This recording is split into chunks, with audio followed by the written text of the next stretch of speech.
Praise, esteem, and honor to the Most High Yah, the name of Yahushua HaMashiach, this day. John chapter 5, verse 39. Search the scriptures, for in them you think you have eternal life, and they are they which testify of me. And you will not come to me that you might have life. I receive not honor from men, but I know you, that you have not the love of Elohim. Hey, you already know better. Hey, come sit down. You already know better. Sit on the carpet. Well, Father, what's it? Don't let your friends get you in trouble. I'll start that again. Search the scriptures, for in them you think you have eternal life, and they are they which testify of me. And you will not come to me that you might have life. I receive not honor from men, but I know you, that you have not the love of Elohim in you. I come in my Abba's name, and you receive me not. And if another shall come in his own name, him you will receive. How can you believe which receive honor one of another, and seek not the honor that come from Elohim only? Do not think that I will accuse you to Abba. There is one that accused you, even Moses, to whom you trust. For had you believed Moses, you would have believed me, for he wrote of me. But if you believe not his writings, how should you believe my words? Let's take ourselves back to 1 Peter chapter 3. Sit down on that floor, son. 1 Peter 3 and 1. Thank you, sir. Likewise, you wives, be in subjection to your own husbands, that if any obey not the word,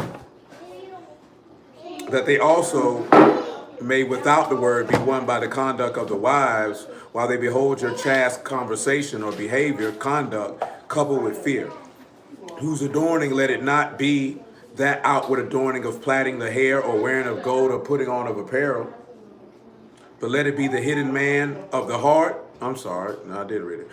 And that which is not corruptible, even the ornament of a meek and quiet ruach, which is in the sight of Elohim of great price. When he said, I'm gonna ask y'all women the question. I don't care to hear it from the men at this particular point, since he's not talking about men. When he says that hidden man of the heart, which is not corruptible, why do you think Peter, I should say, is making this statement? What do you think he's referring to when he says this hidden man of the heart is not corruptible?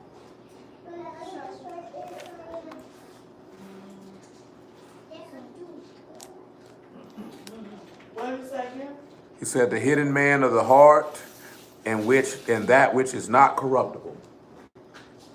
Meaning the person who you are, who you really are, what you manifest on the inside is not corruptible or should be corruptible. That's how I feel. Oh, that's right. So, come on, Callie, you're not excluded because you're a woman. You're a woman. I know.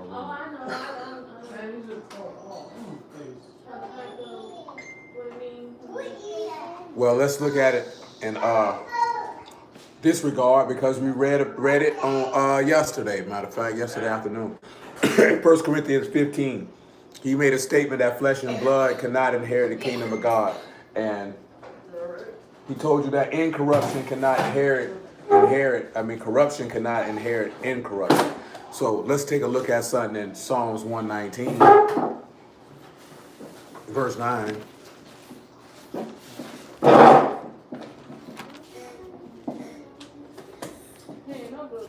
I'm going to just go straight to verse 10 because we got to move swiftly. Psalms 119 and 10. He said, with my whole heart have I sought you.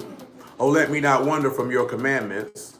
Your word have I hid in my heart, that I might not sin against thee. So he told you that it's the word that's hidden in the heart. But let's take a statement from Hamashiach himself in John 6 and 63.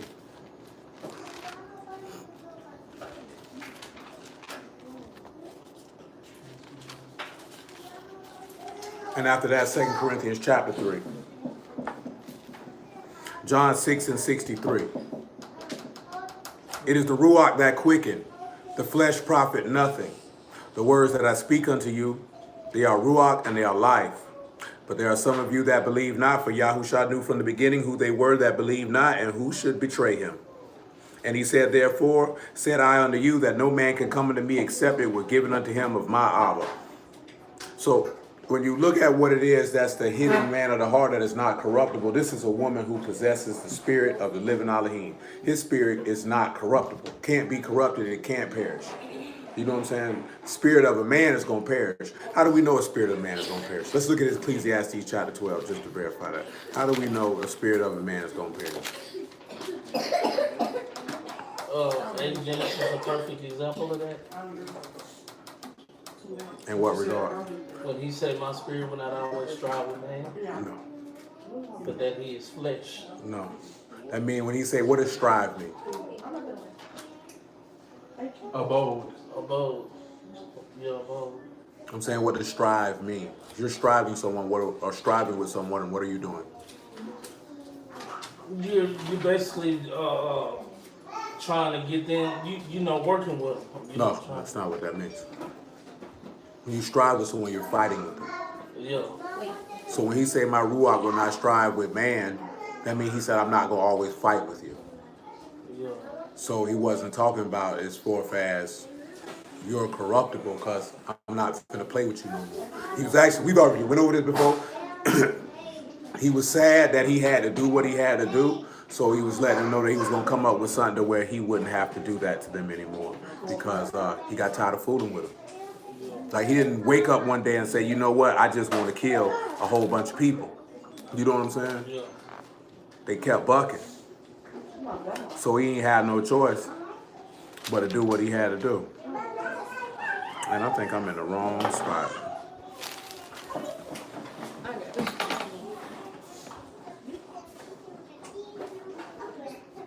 Well,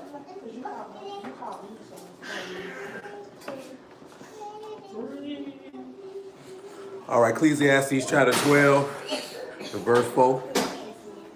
Yeah, so that's a way different scenario. Because that's the flood. King, find yourself somewhere to sit down, because this is not playtime, playroom, or anything of the sort. And the door shall be shut in the streets with the sound of the grinding is low, and he shall rise up at the voice of the bird, and all the daughters of music shall be brought low. And when they shall be afraid of that which is high, and the fears in the way, and the almond tree shall flourish, and the grasshopper shall be a burden, desire shall fail, because man go to his long home, and mourners go about the streets. Or ever the silver cord be loosed, or the golden bowl be broken, or the pitcher be broken at the fountain, or the wheel be broken at the cistern.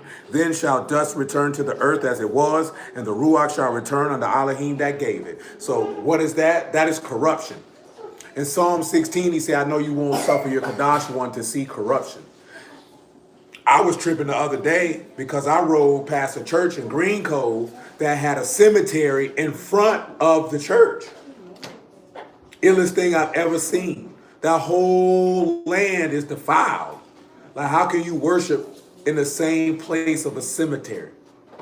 You know how you see some churches, they got the cemetery in the back when the churches are older? This church had the cemetery in the front.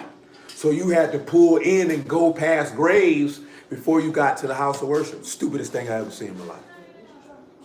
When I understand and know the word, like when you know the word, he told you in Isaiah chapter 8, he said, why seek to the dead instead of the living? You know what I'm saying? I wouldn't dare step foot in the cemetery under no circumstance. You know what I'm saying? For what? You know what I'm talking about? For what? Unless you going to the part of dealing with that you went to the funeral and you going because they burying the body, that's about it. That's about it. Other than that, niggas be going to visit graves. Visit a grave for what? Niggas sitting out here talking to gravestones. That nigga can't hear you. You know what I'm saying? Nigga, you talking to yourself. You know what I'm saying? Niggas leaving liquor and blunts. Niggas laying down. I done seen niggas laying down next to the grave. You know what I'm saying? Niggas posting up, taking pictures. Flowers is understandable. Music video. Yeah, music. Flowers is understandable because most people take the flowers, they drop them, they just sit there and they look and they cycle through their thoughts. You know what I'm saying? And they slide. You know what I'm saying? I could get that. You know what I'm saying? When my auntie died, that's what my homegirl told me to do. You should go out there and talk to her. And in my mind, I'm like, talk to who? That nigga dead. You know what I'm saying? Like, I'm 19 years old. I'm not finna, she can't hear me. You know what I'm saying? Like, I had enough sense to know she can't hear me, she dead. You know what I'm talking about? I went out there and my car smoked the whole way there and smoked when I got there. And you know what happened when I left? My car ain't smoked no more after that. That let me know I ain't had no business going out there and I ain't been back out there since. The next time I went out there to the cemetery where my auntie buried is when we were burying my daddy. And I ain't even go look for a grave. My mama tried to find it, but she couldn't find it. You know what I'm saying? Because I hadn't been out there. And that was literally, what, 2017? So it had literally been 17 years since I had stepped in Edgewood Cemetery. You know what I'm saying? And I ain't going out there. I ain't going out there till my daddy grave. I ain't going to period. Y'all forbid, I mean, the day coming, when I bury my mama, the day I put her in the grave, that's the last time I'm going out there. I ain't going out there after that. You know, I can officiate her funeral because that's my mama that's near the kin, according to the law. But shoot, outside of that, I ain't defiling myself for nobody. So, like, so let's take back over here to 2 Corinthians chapter 3. So when you go to a grave, you define yourself. Yeah, nigga, the whole cemetery unclean. There's dead bodies out there. The whole cemetery unclean. What's clean about it? It's literally dead bodies out here. What did he say? What did the Mashiach say? And he said, y'all like sepulchres and witted tombs that beautiful appear outward to men, but are full of uncleanliness and dead men's bones. Whole cemetery unclean. Boy, Yahudim ain't go to no cemeteries, bro. Go in the room. That's not what we did. We didn't do it.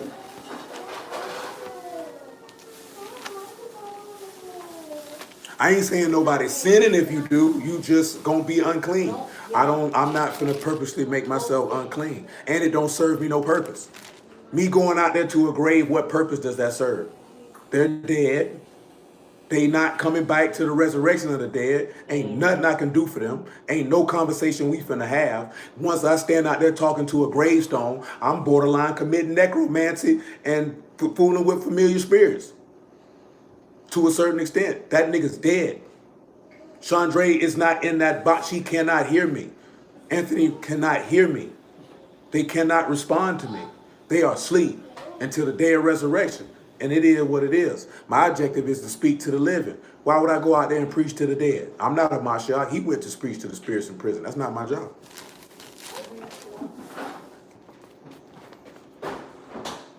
And that was before his time. Anybody who died after Hamashiach came, the opportunity to hear that gospel, they had their chance. Mm-hmm. I ain't got nothing to do with that, man. It sounds tough, but it is what it is, and it'll be what it's going to be. 2 Corinthians 3:3. Am I lying? I'm like when they come to the word, bro, I'm dead serious about that. Like, I'm just not going to do it. Some people like, you being dogmatic, you being religious, brother. You can feel how you want to feel. I'm not going. You can do whatever you want to do. You know what I mean? I'm not going personally. I'm not going to no graveyard. Period. If I'm not burying, unless I'm burying you, I'm not going. You know what I'm saying? And truth be told, I can't defile myself for none of y'all nowhere. You know what I'm saying? I can only defile myself for near the kin. Meaning mother. You say you're not going to, that was not that, you're not going out. I could do the service, but I can't make myself unclean for any of you. According to the law, I can't do that. Like if it came down to it, put it this way: if we had the funeral on a Wednesday, I couldn't make myself unclean for you because I have to preach that day, so I can't come. Like you're saying, if you look at it in terms of I can't present myself before Yahuwah in an unclean state. Okay. You know what I'm saying? So like my pops died, they had the funeral on a Thursday. The law said I could make myself unclean for him because he's near the kin. You know what I'm talking about? But I was going to be clean by the time it was time for me to preach anyway. Do you know what I'm saying? But like I can make myself unclean for father, mother, wife, or children. You know what I'm saying? That don't apply to y'all. Y'all don't preach. That don't apply to you. You know what I'm saying? That's I texted you the other day. yeah. That don't like see because it was on Shabbat. You know what I'm saying? If they would have had it, yeah, bro, you could do that. Like it's nothing wrong with going. It's nothing wrong with going to the cemeteries for if you've committed a sin. You're just going to be unclean. You're going to be defiled. I do not desire to be defiled for the sake of being defiled. You know what I'm saying? Like, I'm not just going to go to the cemetery and be unclean. I didn't have to come out here. You know what I'm saying? But it's different if it's a funeral. Like, I'm not going to tell a nigga, don't go to a funeral if it's not on Shabbat. Like, you do that on Shabbat, you put them people before him. You know what I'm saying? But if it's, he know you did. Your people's funeral was on during the week. Yeah, they was gonna happen on Saturday. I told them I ain't gonna be able to come, so they moved it to Sunday. You know what I'm saying? And I ain't saying nothing to nobody about not going. Not gonna tell you don't go mourn for your family or mourn with your family. That's insane. You know what I'm saying? That's why my daddy funeral was on a Thursday. Because when I said I ain't coming, They said we're gonna work something out. Yeah, that's what they did for me too. Yeah. So we're gonna work something Yeah, out. my mama's funeral was on a Thursday. Second Corinthians 3:3. For as much as you are manifestly declared to be the epistle of a Mashiach, ministered by us, written not with ink, but with the ruach of the living Elohim, not in tables of stone, but in fleshly tables of the heart. So again, when you got that hidden man of the heart, which is not corruptible, the ruach's present there. Now remember, we were looking at, come to Galatians 5, we were looking at some of the elements of the ruach and how they pertain to femininity. They pertain to both masculinity and femininity, but we zeroing in on femininity at this particular point in time.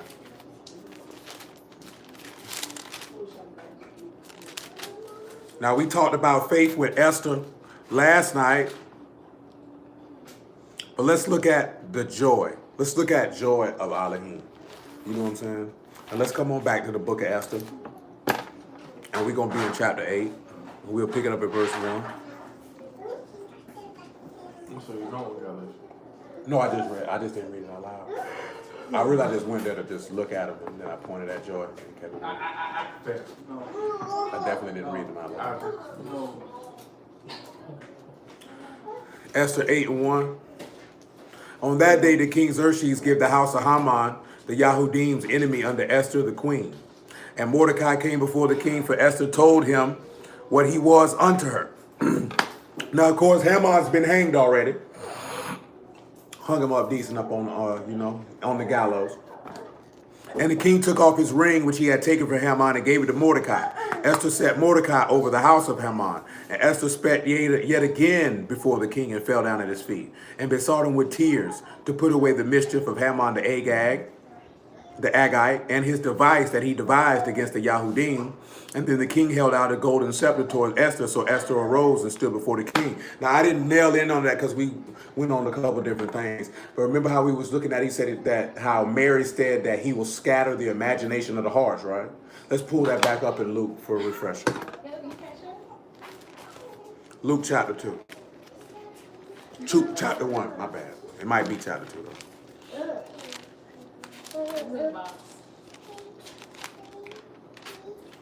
Yes, Shirley. No, it's Luke chapter 1, verse 50.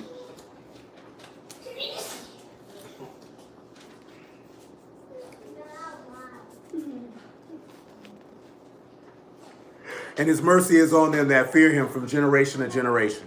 And he showed strength with his arm, and he scattered the proud in the imagination of their hearts. Now, what I'm thinking about is in my head. Let's go to Deuteronomy 19. Deuteronomy 19. Because I'm gonna take this in and I'm gonna work that Habakkuk 1 that Darius asked for. I'm gonna work that in together.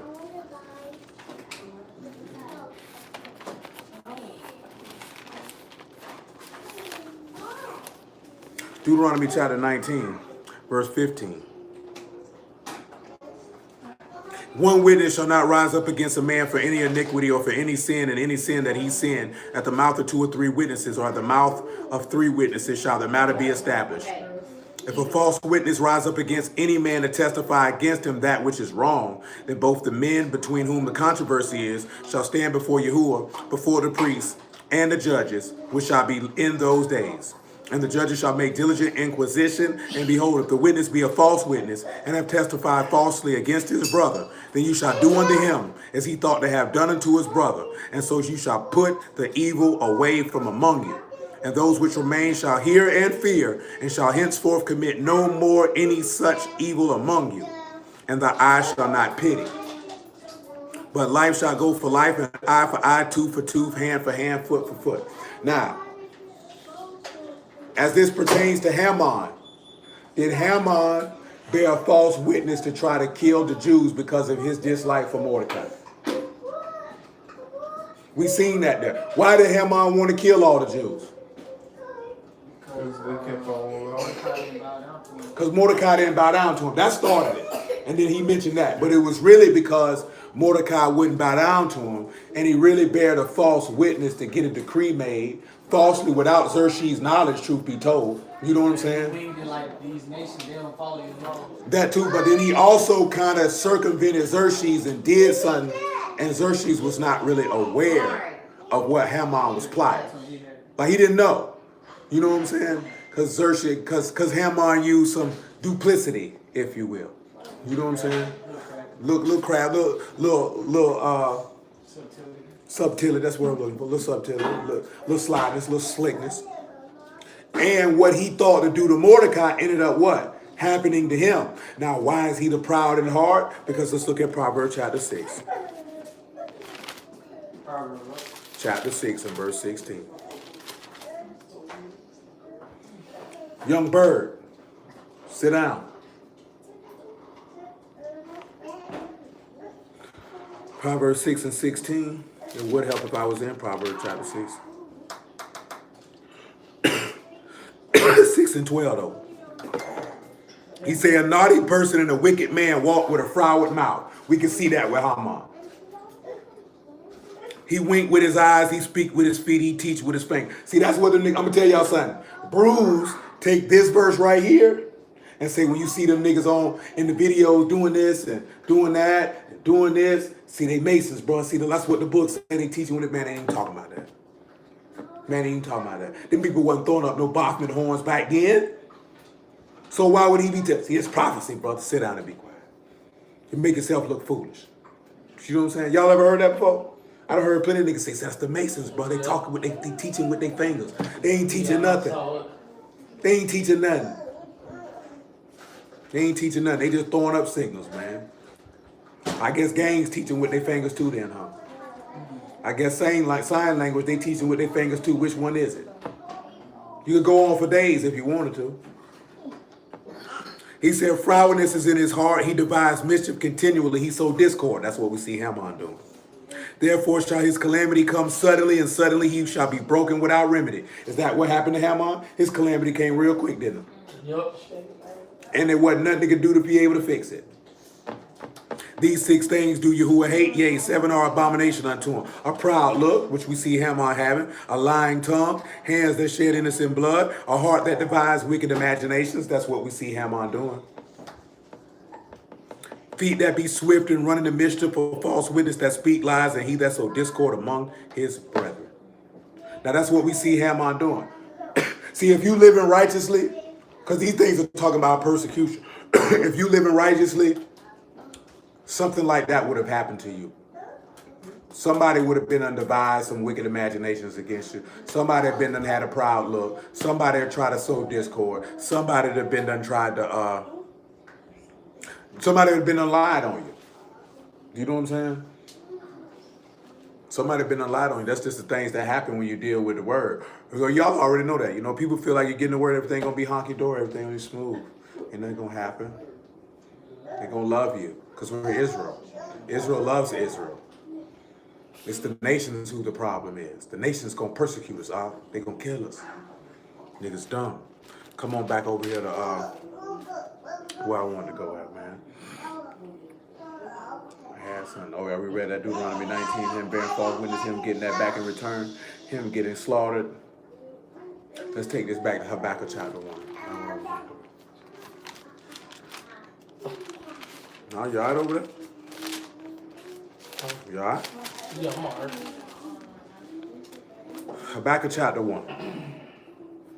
Now we looking at the reverse. And of course, this is going to be referring to Hamashiach. Haman got his judgment. He got the judgment that he deserved. He got what he earned. But at the same token, we also look at how Esther, who had that faith and that humility in her, that meekness, which is 2 attributes of the Ruach inside of her, used her faith and her humility or her meekness to be able to get an enemy taken down. These are the same things that Hamashiach exhibited in his sacrifice by faith and humility to take down the prince of this world, as he called him in John 16, that he might be judged in order for you to receive the comforter. And we will read that verse in a moment. But let's start at verse 1. The burden which Habakkuk the prophet did see. He said, O Yahuwah, how long shall I cry and you will not hear? Even cry out to thee of violence and you will not save. Y'all know what that is, right? How long will I cry and you won't hear, and I cry out to you of violence and you won't save? Who knows how Mashiach fulfilled that? One more time. He says, "O Yahuwah, how long shall I cry, and you will not hear? Even cry out unto thee of violence, and you will not say. And he said, "How Father have forsaken me." Why have you forsaken me?" So that's referring to this here. This is just a refresher. We done did it before. He said, "Why do you show me iniquity and cause me to behold grievance? For spoiling and violence are before me, and there are they that raise up strife and contention." Remember, this is what Haman is doing. He's trying to raise up strife and contention and show iniquity and grievance. Then again, that goes back to why he said, my Elohim, why have you forsaken me? Because now I'm dealing with strife and contention. What was the strife and contention he was dealing with? He blaspheming. Yeah. He say he the son of God. Yeah. He say he this. He say he that. He's a sinner. Now they want to kill him. Because how did they spoil him? They took his garments, cast lots for him. You know the violence. They hung him from the tree.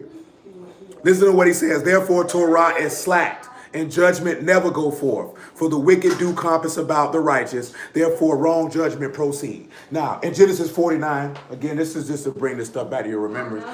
It tells you that Gad was a truth, but he overcame at the last. The same thing is in Job 19, talking about a truth, overcoming someone and taking them out. Remember, he said wrong judgment proceed, because I mentioned it last night in Exodus 23, about verse 7, I want to say. He said he'll never justify the wicked over the righteous. But when you see Yahushua's situation, the wrong judgment proceeded because it seemed that the wicked were justified and the righteous was condemned. The same thing that you kind of see with Joseph, that it seemed like the judgment was off. But in reality, the judgment was on point, because that judgment was to set them up on high later and to save a whole bunch of people because of them. But if you would have been there in the midst of it, you would have said, yeah, the wrong judgment proceed. Because this is what Habakkuk is seeing. This is the word that Yah put in his mouth. Wrong judgment proceed. And it seemed like that now. It seemed like fake, wicked, evil people get elevated and the righteous get discarded. They get overlooked. They get trampled on. That's why a lot of people don't want to deal with the word. Because they feel like if you're righteous, you should be here. They don't want to actually hear if you're going to be righteous, you're going to be here. Because they don't understand what a Mashiach said. What does the law say you would be, right? He said, when you get to come upon the nations, you would be son. He said, they would be the head, and you would be the what? The tail. So that means the first would end up being last, and the last would end up being first. Yo, because it seems like they living longer. No. They got better jobs. And they get all the benefits. What you mean benefits or nothing? They just see, no, they ain't getting the benefit of nothing because it's Oh, your it's my fault. world, But no, man. but it's your fault. See, the reason why that's your fault. See, that's the first thing, the first mistake that you make. That's your fault. Because he told you, oh, my people, if you just would have hearkened to my voice, I would have did this, and this. That's your fault. So you can't walk around. So when you really be projecting your anger on them, in reality, you hate Yah because he did it. Because you did that to yourself. You didn't have to be over here. But guess what you want to do? You want to be a punk. You want to tell lies. You want to commit bestiality. You wanted to worship idols. You wanted to blaspheme. You wanted to, like you said at Amos, you wanted to run trains. You know what I'm talking about? You wanted to steal. You wanted to covet. You wanted to break the Shabbat. You know what I'm saying? You wanted to do all of that. See, that's what our people don't like to talk about, right? And you didn't believe in Yah on top of that. And when he came to save you, you gave him your butt to kiss. Because he said you gave me the back and not the front. You gave him your butt to kiss. You know what I'm saying? When you sit back and you look at that, you really did what? I don't mess with Ebro, because I feel like he's a real square. But that nigga play on this way, he said, you know what? You played yourself. You know what I'm saying? And in reality, Israel, Yasharal, you played yourself. You know what I'm saying? You played yourself. And usually when you play yourself, what do you like to do? You like to blame the person you were fooling with. You know what I'm talking about? If you don't want to acknowledge the fact that you played yourself. If you played yourself, you played yourself. And we played ourselves. We did that to ourselves. You have no one to blame but yourself. And you have to take personal accountability and responsibility for your own actions. And that's what black people don't like to do. It's a lot of things black people don't like to do. It's numerous. It's long. Black people don't like to take accountability. Black people don't like to confront issues that affect them. Black people don't like to talk about sexual abuse that happens to children. Black people don't like to deal with the fact that, yeah, white people have skewed the system without question. They oppress us on a daily basis. A blind man can see it. But you don't like the fact that you don't want to take responsibility. Ain't nobody tell you black behind to go buy them rocks and cock that pistol and walk around the streets with it. And you know why that happens? Because the same black people that don't want these kids to do none of this stuff, you promote the very things in your household that are destructive and then are shocked when your kids turn around and do it. You know what I'm saying? And then you want to blame white folks for that. Because white folk can do a lot of things, but it's one thing a black person can control. And you can control what go on in your house. Period. You can control that. You can control what they see. You can control what they hear. When they inside your four walls, you can control that. You know what I'm saying? You can control that. You can't control what they hear and see when they step out that door. Right. But you can control what they hear and see when they inside your walls. And we don't take that seriously enough. Because we would rather, now don't get me wrong, we've been victimized. The word tell you that, and that period. But we live in a perpetual state of victimhood. And when you do that, you can never progress because you always talking about what somebody did to you. They did it. Hey, We acknowledge it. I done told you about it. Now I'm going to show you better than I can tell you because I'm going to elevate past that. You can't live life like that. You know what I'm saying? Because that paralyzes us. And that, like that video I put in the chat the other day with that girl mama cussing her like that, that was so sad. That girl mama told me, you screwing one of my son, one of my boyfriends. That girl said, I'm 21 years old. This is why my mind made up. Because these black women raising us. And that's sad. Because that be the stuff the niggas online be talking about all the time. And guess what? It's hundreds of thousands of women like that girl mama who's screwing up young girls' heads like that. And you wonder why these young girls out here stupid talking about I want a thug. Or I want this here. You wonder why. Where you think she learned it from? You know what I'm saying? Or just her environment, period. But we don't like to take the time to sit back and understand somebody's mentality so you can help them. You rather just go off on them. Oh, she's a hoe, she's a slut. Well, guess what? She's come from a line of sluts. So she had a strong likelihood she was going to be one. You know what I'm saying? He come from a line of thugs and gangsters and drug dealers. It's a good chance he was going to be one. Nobody stepped in and came and told him anything better, showed him anything better. What you think he going to be? You know what I'm saying? You can't come to young people and berate them about what they doing. They're not going to listen. They're not going to listen. You got to show them a better way. If they choose to take it, they choose to take it. If they don't, they don't. It's no different with the word. You can't make nobody get on the word. You can show them a better way. And if they take it, they take it. If they don't, they don't. We try to force people to do what we want them to do. You can't force another person to do anything. You can't. You know what I'm saying? Can't do it. Don't do it. Don't try. You ain't going to do nothing but frustrate yourself. Verse 5. Behold you among the heathen and regard and wonder marvelously. I will work a work in your days, which you will not believe, though it be told you. For I'll raise up the Chaldeans, that bitter and hasty nation, which shall march through the breadth of the land and possess the dwelling places that are not theirs. They are terrible and dreadful, and their judgment and their dignity. King, sit down.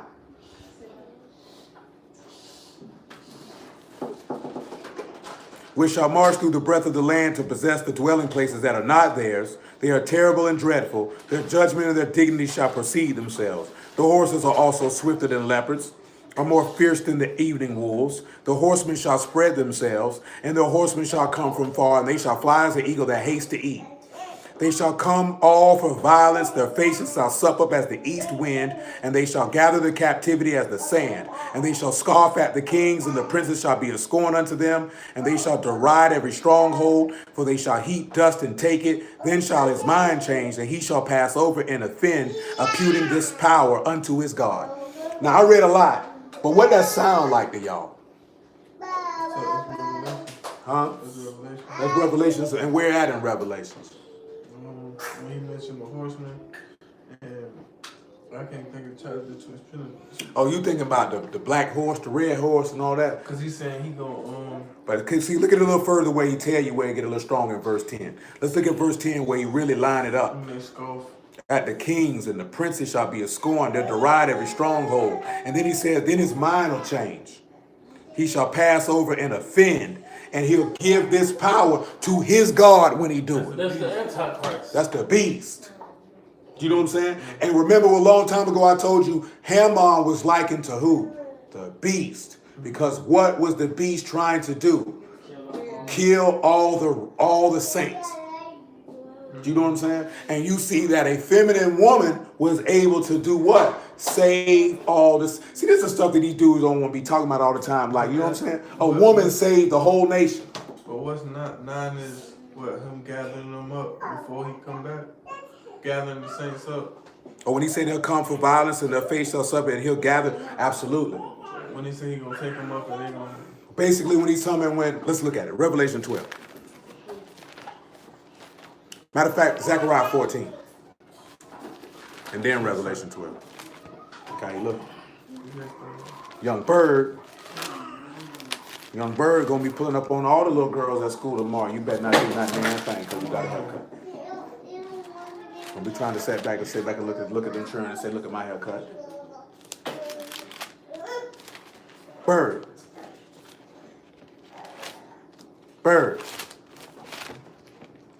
I can't bend down under that. I'm old. Behold, the day of Yahuwah come. They shall spoil and be divided in the midst of thee. For I will gather all nations against Jerusalem. The battle in the city shall be taken, and the house rifled, and the women ravished. And half of the city shall go forth into captivity, and the residue of the people shall not be cut off from the city. So he's telling you how the people, some going to be going into exile. This is Zechariah 14:1, and I read verse 2. And then some will be killed, correct? Let's go over here to Revelation 12 now, see what we get. I got to crank it up because a lot of this stuff going to spill in this week anyway. So if I don't get it all tonight, y'all will get it all in a week. 12 and 13. Yeah. That's what I was thinking about. Yeah, you got to take that out the door. You got to take that out the door. And when the serpent, this is Revelation 12 and 13. And when the serpent saw that he was cast unto the earth, he persecuted the woman which brought forth the man-child. And the woman were given 2 wings of a great eagle, that she might fly into the wilderness, into her place where she is nourished for a time and times and a half a time from the face of the serpent. And the serpent cast out his mouth its water as a flood after the woman, that he might cause her to be carried away of the flood. And the earth helped the woman, and the earth opened her mouth and swallowed up the flood which the serpent cast out his mouth. And the serpent was wroth with the woman and went to make war with the remnant of her seed, which keep the commandments of Elohim and have the testimony of Yahushua HaMashiach. So you see that, right? Some get hid, some going into exile, and some gonna get killed. You know what I'm saying? And of course we could read that in Revelation 13, where he give that the beast, the one who gave him his power. And that's why he say he changes. Because remember, how does it say in Daniel that the beast gonna come? In peace. And peace and flattery. So then he say he gonna change his mind. But then when he say he gonna have power to wear the saints, them the ones that's not getting gathered. Yeah. Them the ones that he really gonna kill and stuff. Some of us got to be killed. Like I say in Daniel 7. And he'll make war with the saints and overcome them. Indeed. You know what I'm saying? But you got to remember, I want y'all to think about that, right? Go read Daniel chapter 8. It'll tell you that he'll come with peace, and with flattery, he'll kill many. And he'll go to destroy the Kadash people. Then when you come back and read Revelation 13, now he trying to do what it is that he trying to do. And now he done got the power from the serpent. And now he done changed his mind. Now he done declared that he God. And now he done stood in the place where Elohim is and said he's Elohim. And now he want to kill anybody who says that Yahushua is the anointed of the living Elohim, because he done changed his mind. He done got his armies together. He done revealed himself, and he done changed his mind. Haman ain't had no problem with the Yahudim till what? Mordecai didn't bow down to him. Now he done changed his mind and showed what type of nigga he was. Only difference is because of this woman's feminine wiles, so to speak. Because remember, you got to be what? Wise as a serpent, harmless as a dove. Come on, man. Esther was extra wise. Extra wise. And that's what a wise woman does. A wise woman does not need to get loud. She doesn't need to get aggressive.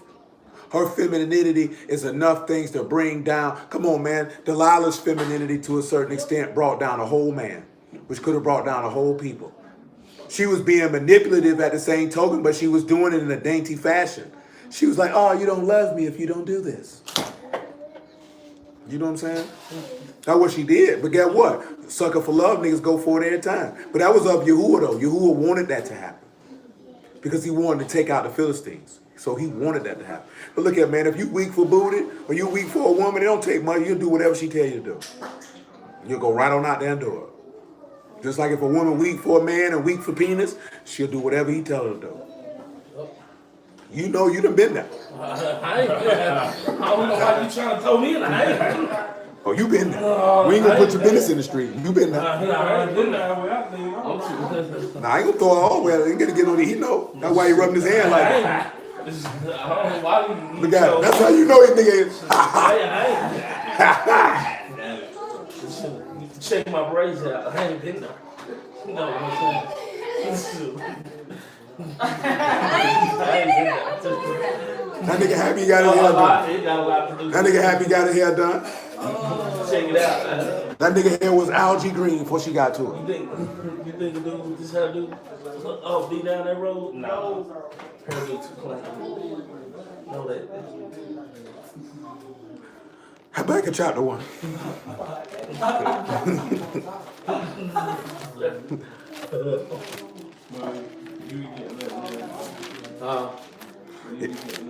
Who you telling? Because you just embarrassed yourself.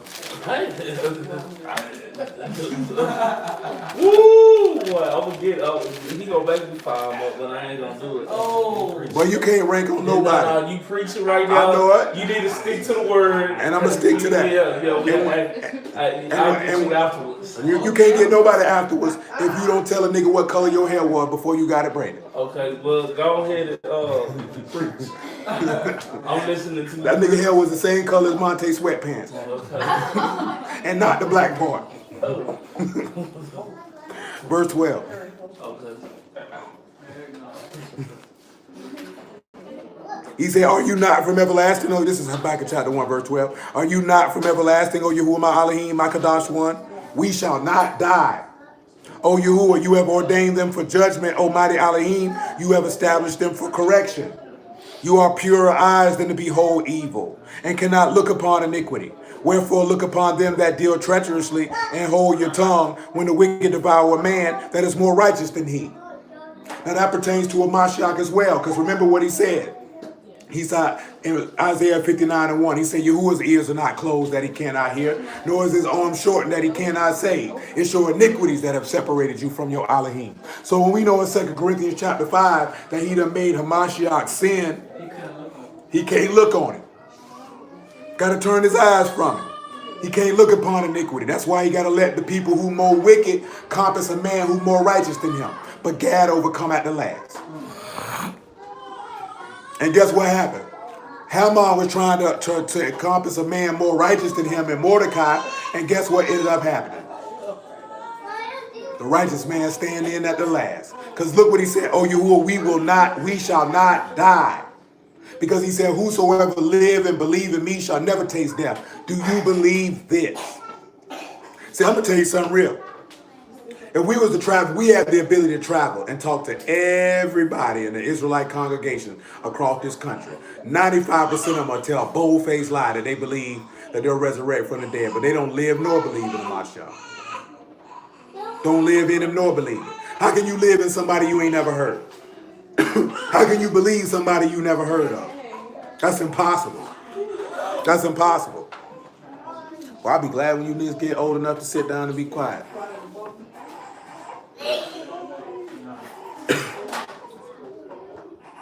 Verse 14. And make men as the fishes of the sea and the creeping things that have no ruler over them. They take up all them with the angle, and they catch them with their net, and they gather them in their drag. Therefore they rejoice and glad. Hold on. Now what do y'all think that go to? And they make men as the fishes of the sea, and as creeping things that have no ruler over them. He say they take up all of them with the angle, they catch them in their net, they gather them in their drag. Therefore they're rejoicing glad. Hold on. Therefore they shall sacrifice unto their net and burn incense unto their drag, because by them their portion is fat and their meat plenteous. Shall they therefore empty their net and not spare continually to slay the nations? Now what do you think this could mean? It go twofold. I got about 15 to 30 more minutes in and we done. Shall they therefore empty their net and not spare continually to slay them not.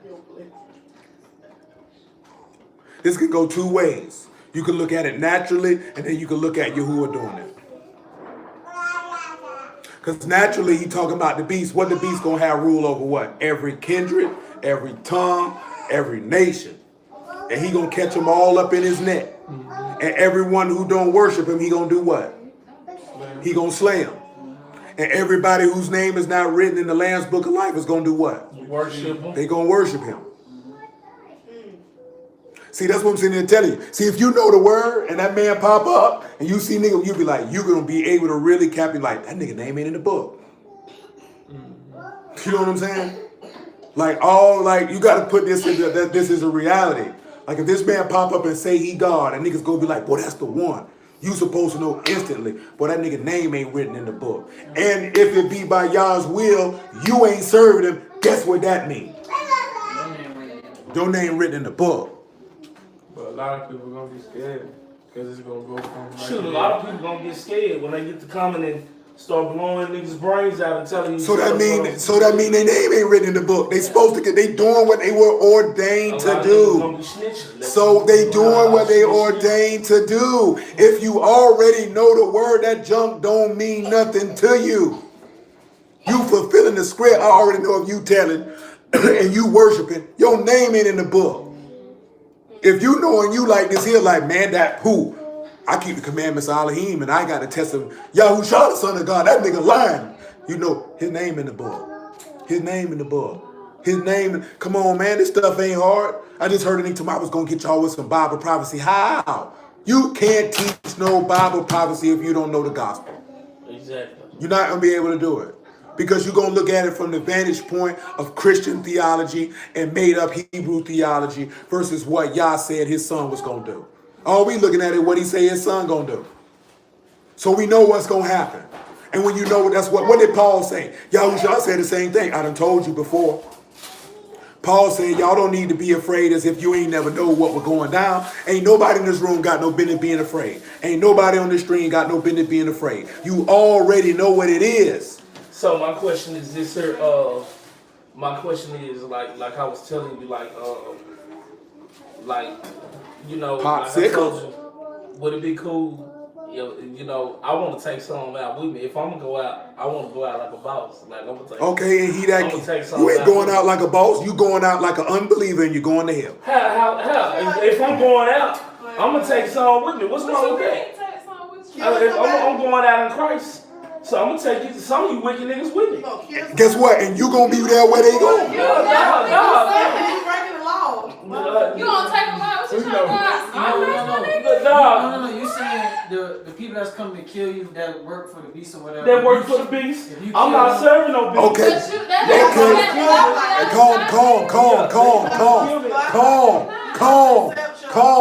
Calm. I'm accepting. Hey. I'm not gonna talk to you no more. I'm gonna just read you what the book say. Let's go to Matthew. He did that earlier. Let's go to Matthew 26. You're not accepting your faith, dog. You ain't gotta worry about it. Don't worry about it. Stop. Don't worry about it. Don't worry about it. I'm accepting it. I know you finna accept it. I know you finna accept it. Matthew chapter 26. Don't worry about it. You finna accept it. I'm finna get you. Not you, Peter. I got something else for you. Don't worry about it. I got you. Okay. I got you. Matthew chapter 26, right? Yeah. Let's pick this up about verse 51. And then I'm going to get you John 18 and 36. And then I'm going to get you Revelation chapter 5. And then I'm going to get you Hebrews 11. Okay. Let's roll. Matthew chapter 26. Verse 51. And behold, one of them which were with Yahushua stretched out his hand and drew his sword and struck a servant of the high priest and smote off his ear. Then Yahushua said unto him, put up again your sword into its place, for all ye that take the sword shall perish with the sword. Think you that I cannot pray to my Abba, and he shall presently give me more than 12 legions of Malachims?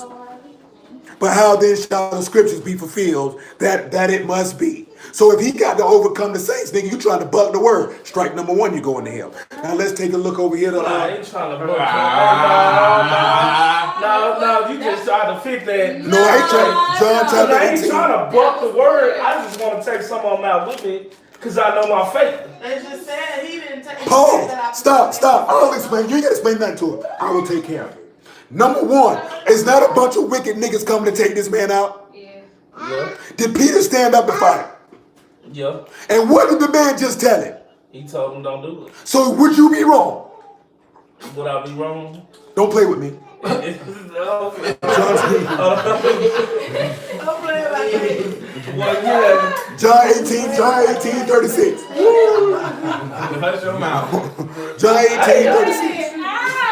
John 18. Woo, boy, Dwayne, boy. How you gonna play the question? Like this here, boy, the boy. Hold up. I'm praise the Lamb. And then Akeem just told, did he not say the kingdom of Elohim suffered violence, and all those who enter into it are pressed into it? Strike two, you going to hell. John 18, 36. Take them with you. Take them with you, man. Take them with you. And I'm going to grab that for you too. I appreciate you, brother. John 18, 36. Yahushua answered. You're right. Yeah. Ask your question. Yahushua answered, my kingdom is not of this world. If my kingdom were of this world, then would my servants fight. But they should not be delivered to the Yahudim. But now is my kingdom not from his. Now let me ask you this question. Looking at what we're looking at Esther. Did the Yahudim fight or did they seek Yahuwah? Strike three and strike four. Now let's come over here and look at Revelation chapter 5. Pass 2, 3 with it. Did we not read yesterday in 2 Thessalonians chapter 1 that it's a righteous thing for Elohim to recompense those who trouble you, and that it's a manifest token of the righteous judgment of Elohim? And didn't he say if you suffer with him, you reign with him? See, you don't believe. You want to go to hell. Strike 7, 8, and 9. I'm finna read it right now. Revelation 5. Revelation 5, just what D just said. No, you trying to make it seem like I'm trying to save my life. You it's are. like I'm not trying to save my life. It's not about saving you. That's the problem right there. You don't want to. I'm not trying to save my life. That's what I'm You saying. basically say you're trying to do what Samson did. Yeah, do what's up. You ain't Samson. Number one, you ain't trying to do nothing. You trying to execute vengeance on your behalf. You done sinned again. It's not vengeance. It's But just you trying to go out with honor. But It's not about it's you. not yours. And I'm about you. You trying to go out with honor. It's not about you. It's not about you. It's not about you, your vengeance to get, dog. See, Revelation. they ain't coming for you. They coming for what you believe, right? Oh, okay. Revelation chapter 6. I'm going to read to y'all what she just said. No, I did, but it's 6. 6 and 9. And when he opened the fifth seal, he saw under the altar the souls of them that were slain for the word of Elohim and for the testimony which they held. And when they cried with a loud voice and saying, "Oh, how long, O Yahuwah, Kadash and true, do you not judge and avenge our blood on them that dwell on the earth?" And white robes were given unto every one of them, and it was said unto them that they should rest for yet a little season, until their fellow servants also and their brethren that should be killed as they were should be fulfilled. Huh? So, what I was going to grab you in Hebrews 11 is that he said how some did not take deliverance looking for a better resurrection. You understand that? What did Esther say? Esther say, I'm going to go into the king. And if I perish, I perish. That's what the Lord said. Same thing that Mishael, Hananiah, and Azra. If we die, we die. Because my trust is, I'm not worried about that. See, you feel like, oh, he going to look at me as some hard gay. I took these wicked. He don't need your help to take no wicked nigga down. And number one with Samson was a judge and a prophet. He did that for you. Ain't Samson. You just a nigga from Dallas. Just like I'm a nigga from Jacksonville. I ain't nobody. He don't need me to do that. He don't need you to do that. You ain't realizing your death bring esteem and honor to his name, because Hamashiach told Pilate, nigga, if this was my kingdom, if my kingdom was of this world, nigga, we'll crash all of y'all. That's what that John 18 said. If my kingdom was of this world, man, we'll crash all of y'all.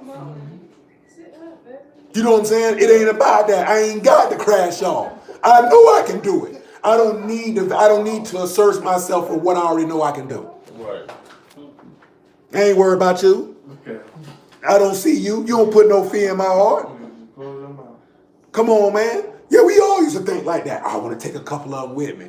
Shoot. Nigga, Peter them got stoned. You ain't see them want to fight. They jumped up and rejoiced that they were counted worthy to suffer shame for his name. See, ain't nobody around here willing to suffer shame. You don't deem that as an honorable thing.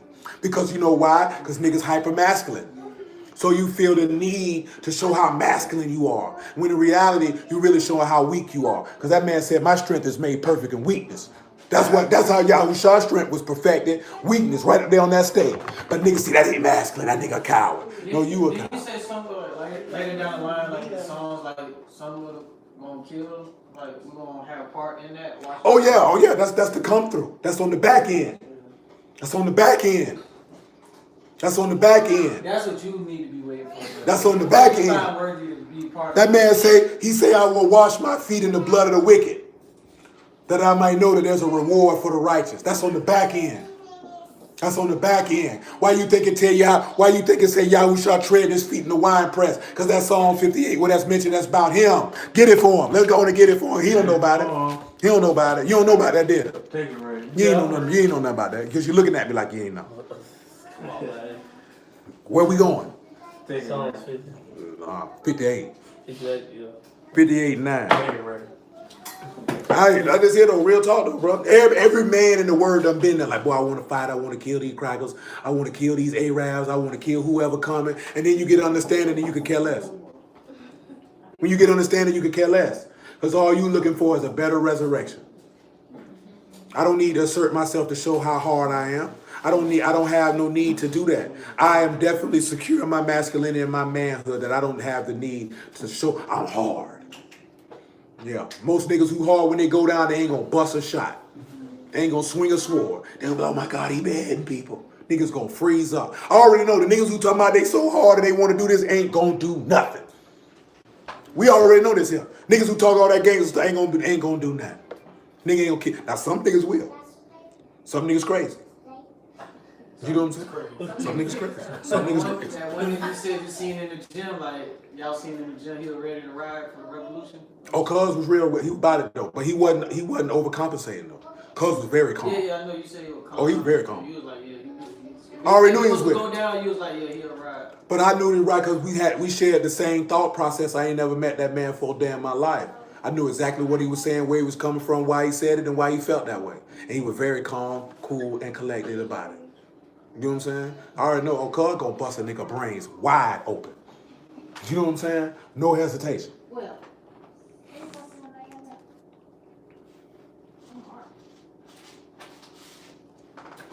Psalm 50:89. He say, before your pots can feel the thorns, he shall take them away as with the whirlwind, both living and in his wrath. Remember what he said in Hebrews? The briars and thorns are rejected and nigh unto cursing and are burned. He say, the righteous shall rejoice when he see the vengeance. He shall wash his feet in the blood of the wicked. So that a man shall say, truly there's a reward for the righteous. Truly he is an Elohim, that judge in the earth. See, I believe that. I'm confident in that. So I don't have no need to do that. Because he says, surely vengeance belong unto Yahuwah. Their feet shall slide in due time. I have no need. Does that scripture also go with that part of Psalms where he said, do not fret now? They said, where he said, don't fret when the wicked is increased because they will soon be cut down by the grass. I mean, that's his period. The book tell you that period. That's in Psalms 34. Yeah, where he said, don't get afraid when the wicked. No, he said, don't envy the wicked.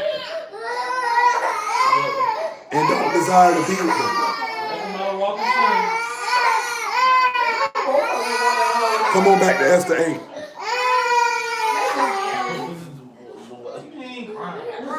Ain't neither one of them crying. And Ma, you dead wrong for letting her do so crazy. So he ain't but two. Just because he look like he's 17 don't mean he is. Look how fake you are. Look how fake you are. See how fast you changed? She said, it clear as day. Little faking little baby. Yeah, all you doing all that hollering like you in pain. Nothing wrong with y'all. And see, that's why you have to crack them upside their head from time to time. Because a lot of times they be faking. A lot of that hollering them children be doing, that be their pride. Or they think if they make all that noise, that they going to get some sympathy. Because somebody, oh, come here, baby. What that baby crying for? Send that nigga to his room, tell him lay down because he tired. His eyes rubbing. He's sleeping. He's restless. He got insomnia. Needs some sleep. What was that scripture brother said on the vine? I mean, live, live stream? Do it for the vine. That's funny. Yes. What he said when he was answering his question, you was like, yeah, I'm gonna pull that one too. The brother on your stream. Psalm 48. Oh, you talking about Matthew. Matthew 11 is what it is.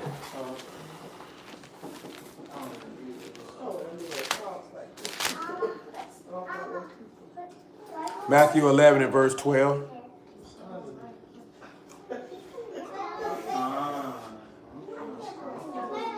And from the days of John the Baptist until now, the kingdom of Shamahim suffer violence, and violent take it by force. Anybody who are the kingdom gonna suffer violence. It's been like that since Cain and Abel. What make you think it's gonna be any different now? Ain't nobody in the book who suffered violence sought to save themselves. Unless they were in a war. You know what I'm saying? But that's what, remember, see, people love to read that part in Revelation. If he that killed by the sword, he that go into captivity, lead captivity, he that killeth by the sword must be killed by the sword, and don't realize Hamashiach told Peter that.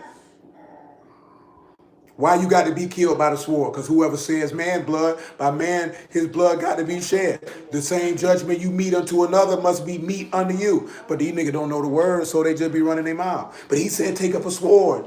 Sure, he told it. But in that same instance, he told them to take up a sword. He told Peter to put it up. So clearly that wasn't what he was talking about. Them boys ain't fighting now time. Come on, man. Paul got stoned and got back up and started preaching. They ain't fighting now time. If people would see that now, that nigga a coward. Boy, I couldn't dare let a nigga do me like that. Because you ain't got no masculinity. You void of it. So you feel the need that you have to show a nigga how tough you are. You know what I'm saying? That don't make you a man. Because most of the niggas who got to show how tough they are the most damaged, most broken, most insecure, and have the lowest amount of self-esteem and self-worth than the majority of people you're going to come across. Got all type of issues. And then when they actually realize that, they realize that I had been acting like that to cover up the insecurities and pain I had. And then they let that go, and you notice they don't carry themselves in that fashion. Then you got some people who are just literally stone cold killers, and they ain't got nothing to do with none of that. They just killers. You know what I'm saying? Like they can kill and think nothing of it. So my question is, like, if somebody put their hands on you, you know, just for the word, I ain't doing nothing. I ain't saying for the word. Why would somebody randomly come up and put their hands on you? You know, but I'm just saying, you saying a scenario like, why would a nigga randomly come? But I'm just saying what you saying. But why would a nigga randomly come put his hands on me? You cut me off. I'm not saying that. What I'm saying is, like, you know, on jobs and stuff like that. But why would a nigga put his hands on me? They do. No, they don't. I done had a dude put his hands on me because y'all. Because what? You know why? Because y'all had issues. No. He didn't want to work. I was the lead, and I told him. I said, look. Okay. And so he put his hands on me, and I had to body slam him. Okay. You know. That type of thing. No. See, again, you trying to put your reality on me. Niggas ain't just randomly putting their hands on nobody. Not random, I'm not. But let me put it this way: if you told him, how did you tell him to go back to work? No, I just told him. I said, man, look. How did you tell him?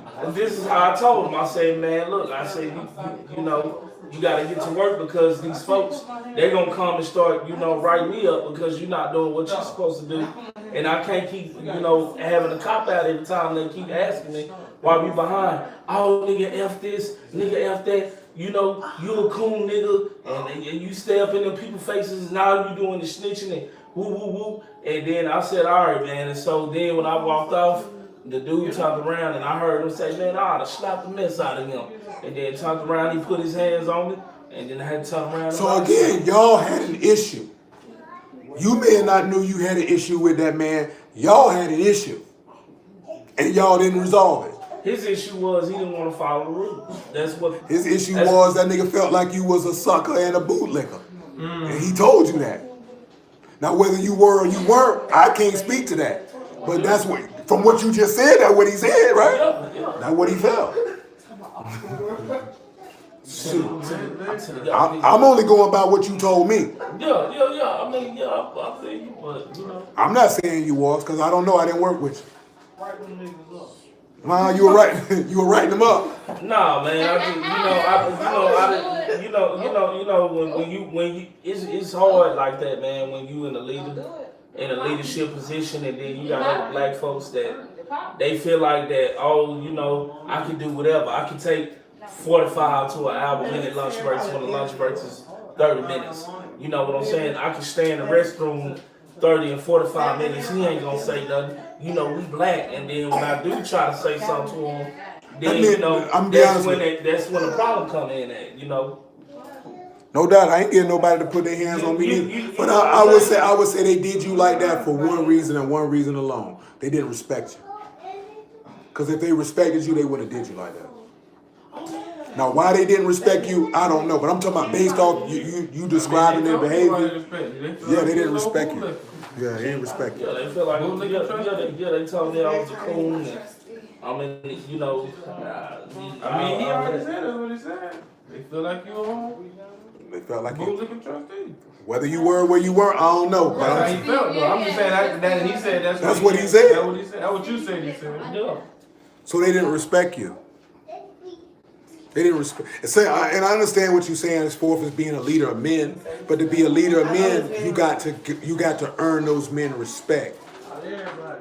Yeah. And for whatever reason, they didn't respect you. Because a man who respected you, I mean, they wouldn't react. came in straight off the gap.